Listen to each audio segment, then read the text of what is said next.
नमस्कार, जय सिया राम, जय हनुमान। मित्रों, हम प्रातःकाल प्रतिदिन के अनुसार नीति सार के अंतर्गत आज नीतिमान बनो, इस पर चर्चा करेंगे। सब बातें मानो पर धर्म के विरुद्ध कोई बात मत मानो। यदि कोई धर्म के विरुद्ध आपको बात कहता है तो उसे कदापि न माने, अपने धर्म पर अडिग रहें।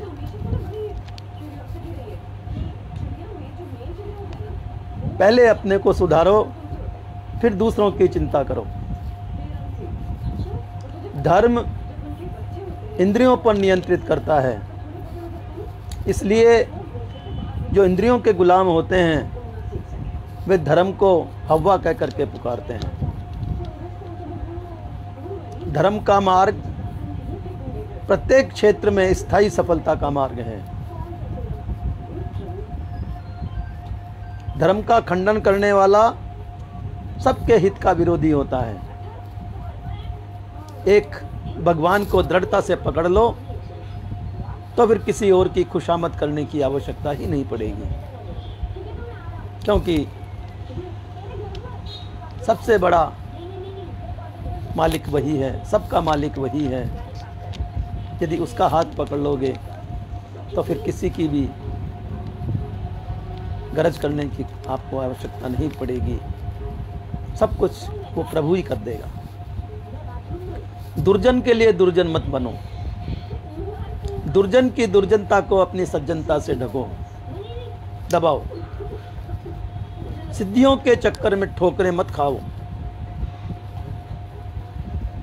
भगवत भजन करो, सिद्धियां स्वयं तुम्हारे चरणों में ठोकरें खाती फिरेगी। पराधीनता का नहीं, स्वाधीनता का मार्ग अपनाओ।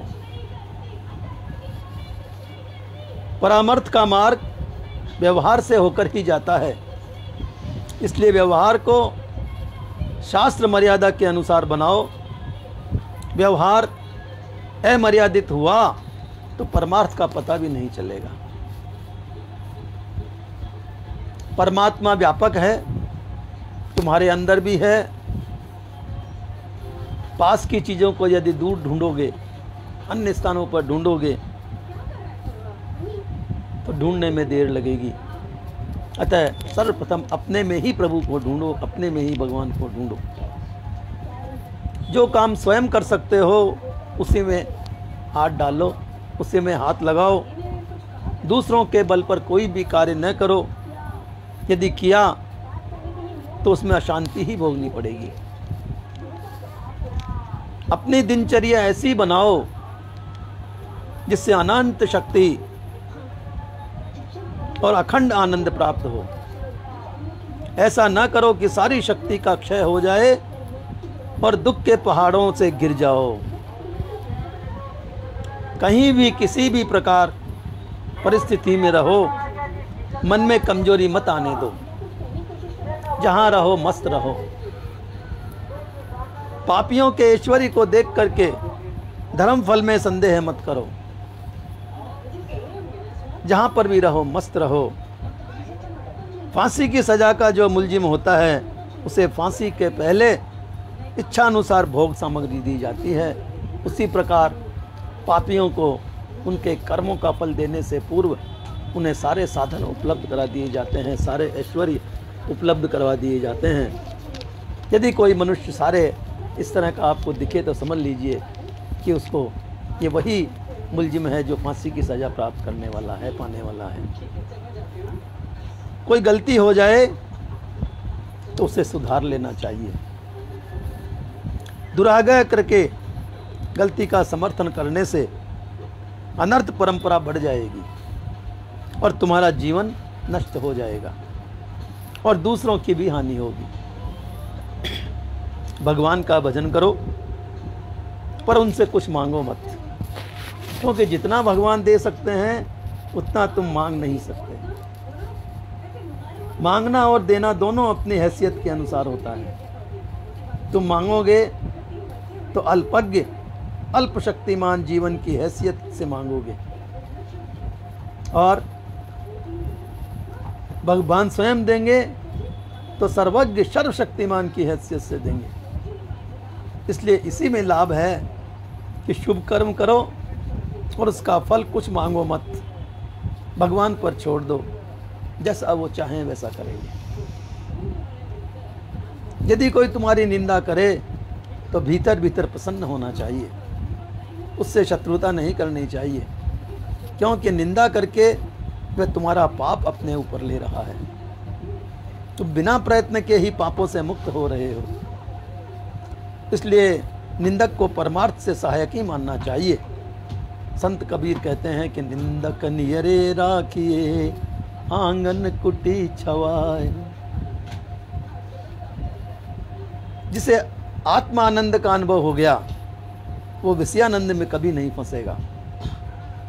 क्या कोई चक्रवर्ती सम्राट 2 गांवों की सीर की इच्छा कर सकता है?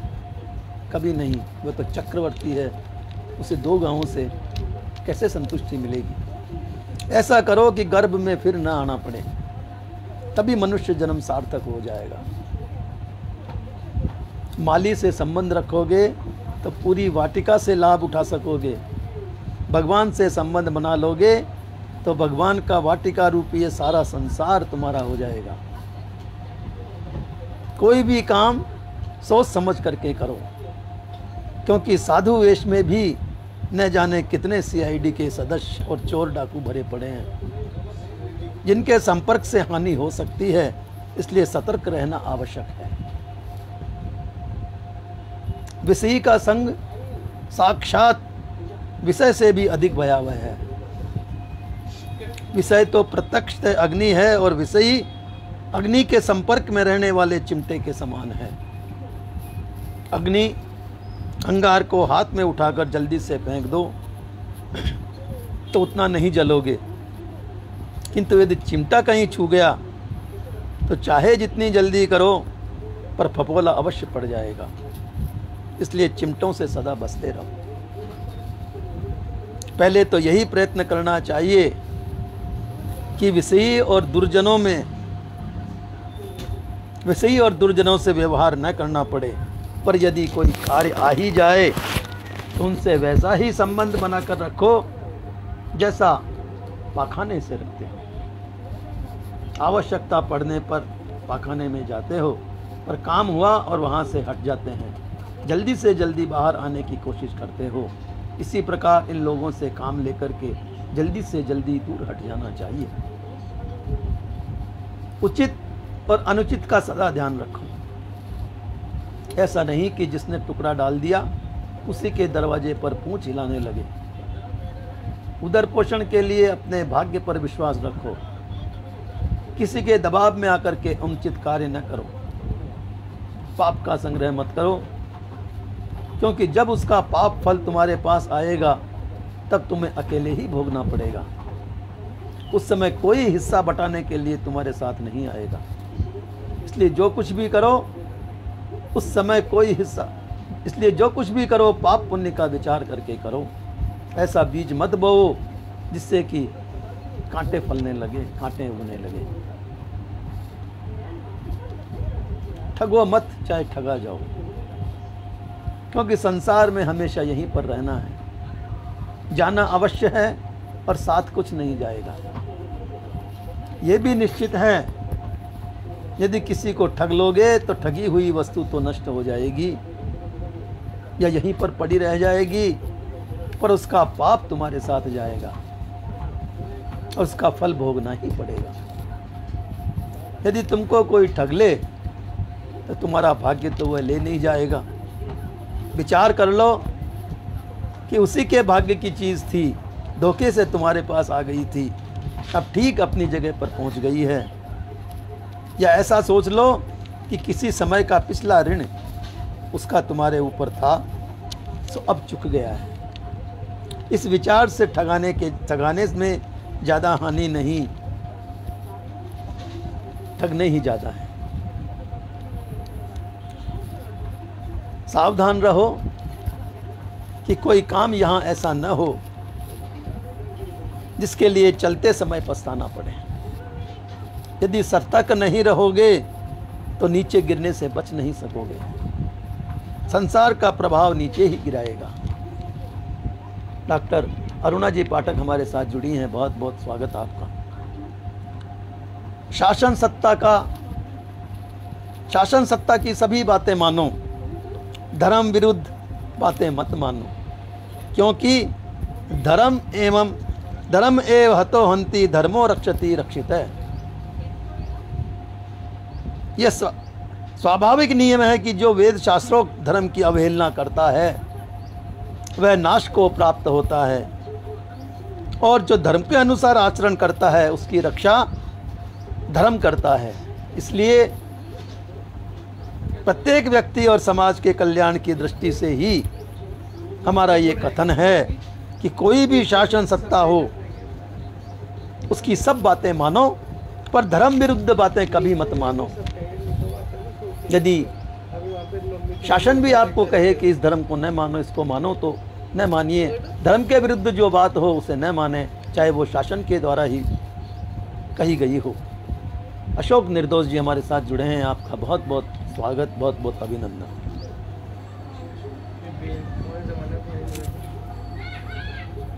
विषये योजयेत क्षेत्रम मित्रम धर्मेण योजयेत, अर्थात शत्रु को विषय की ओर प्रवृत्त करो और मित्र को अर्थात जिसकी भलाई चाहते हो उसे स्वधर्म पालन की ओर लगाओ।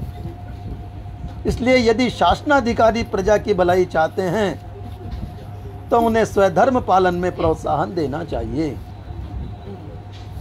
धर्महीन शिक्षा ही समाज में बढ़ते हुए नैतिक पतन का कारण होता है, और आज वही हो रहा है। शासन सत्ता सावधान रहे। भौतिक उन्नति के लिए प्रयत्नशील होने के साथ साथ यदि शिक्षा में धार्मिक, दार्शनिक और यौगिक तत्वों का प्राधान्य न किया गया तो लोगों में केवल अर्थ तथा काम की प्रवृत्तियां हो जाएंगी एवं समाज तथा राष्ट्र को पशु भावमय भोग प्रधान बना करके रसातल में पहुंचा देगी। मौखिक उपदेश उतना प्रभावशाली और स्थायी नहीं होता जितना कि चरित्र का आदर्श होता है। इसलिए यदि दूसरों पर प्रभाव रखना चाहते हो, अपनी बात का प्रभाव डालना चाहते हो, तो प्रथम स्वयं चरित्रवान बनो। चरित्र शुद्ध होने से संकल्प बढ़ जाता है, संकल्प बल बढ़ जाता है, और संकल्प शक्ति हो क्रिया सिद्धि का कारण होती है। स्वयं में यदि संकल्प शक्ति है तो आपकी क्रिया अवश्य ही सिद्धियों को प्राप्त करेगी। क्रिया सिद्धि सत्वे भवति महताम नौपकरणे। पेट के लिए धर्म मत छोड़ो, ईश्वर को अंधा बनाने का व्यर्थ प्रयास मत करो।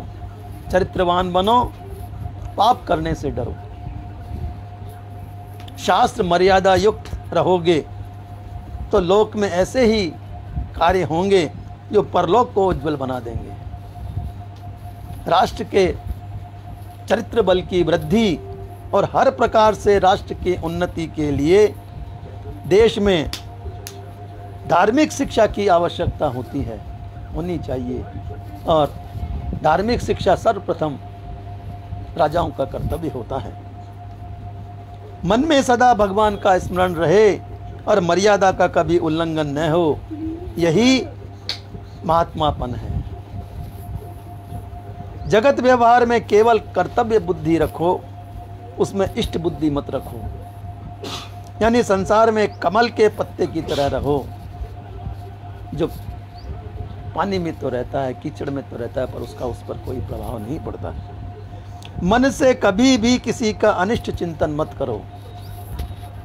मनुष्य जीवन की सफलता भगवत प्राप्ति में ही है, ये तन बार बार मिलने का नहीं। इसलिए आगे की यात्रा के लिए अभी से भगवत भजन रूपी धन साथ लेकर के चलो, जिससे कि आपका ये लोग भी सुधरे और परलोक भी सुधरे। तो ये था आज का नीतिमान बनो के चर्चा पर मीमांसा। कल हम इसी समय इसी पटल पर फिर मिलेंगे। तब तक के लिए जय सिया राम, जय हनुमान, प्रणाम, नमस्कार।